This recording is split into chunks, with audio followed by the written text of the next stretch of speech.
Pour nous transporter aujourd'hui dans la région de Palma de Majorque, un engin long comme deux Smart, c'est le nouveau Nissan Navara. Un pick-up qui doit concurrencer les Toyota Hilux et Ford Ranger, les deux modèles les plus vendus en France l'année dernière, mais qui doit aussi rivaliser avec les autres pick-up, notamment vendus par Volkswagen, Mitsubishi, Isuzu ou encore Mazda.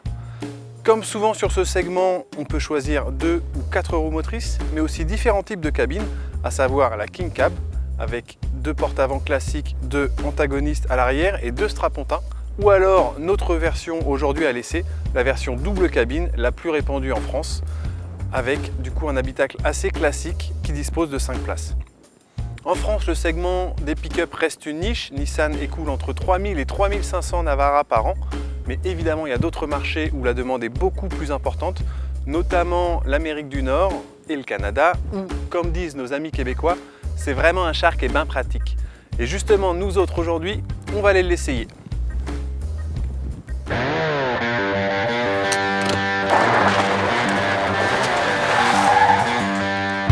En vrai utilitaire, le Navara repose sur un châssis échelle, un châssis qui d'ailleurs servira de base au futur Renault Alaskan. En revanche, ce qui distingue vraiment le Navara des concurrents, c'est sa suspension arrière dite multibras. C'est en tout cas valable pour cette version à double cabine, alors qu'habituellement on retrouve sur les pick-up des suspensions arrière, enfin des ressorts à lame tout simplement. Ce que ça change, c'est le confort tout simplement, puisque l'amortissement est mieux calibré, en tout cas on ressent moins les mouvements de caisse, c'est plus homogène dans le comportement. Et surtout, ça ne nuit pas à la capacité de chargement puisqu'on peut tout de même charger 1 tonne dans la benne. Une benne qui d'ailleurs mesure 1,58 m de long. Elle est plus petite que celle de la version King Cab qui, elle, fait 1,79 m. Mais rassurez-vous, c'est tout de même suffisant pour charger une palette.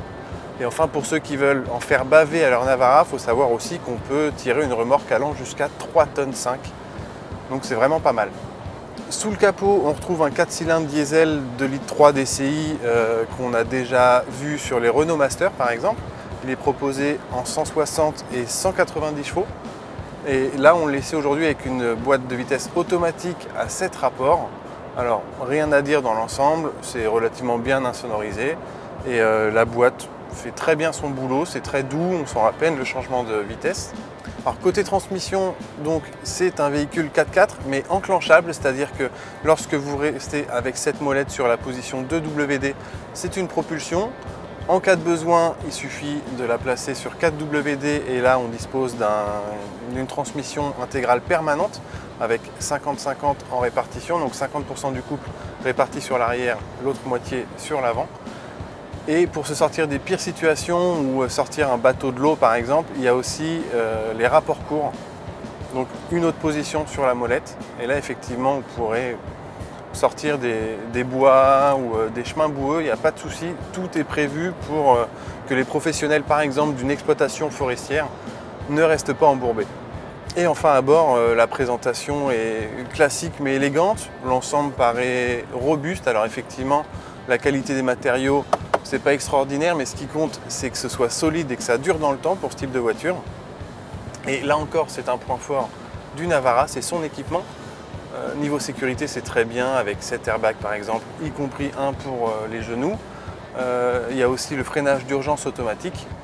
Enfin, le tarif, le Navara s'achète entre 26 960 et 41 210 €, ce à quoi il faudrait en théorie rajouter le malus, sauf que comme il s'agit d'un véhicule utilitaire, même si en tant que particulier vous l'achetez, vous n'avez aucun malus à payer.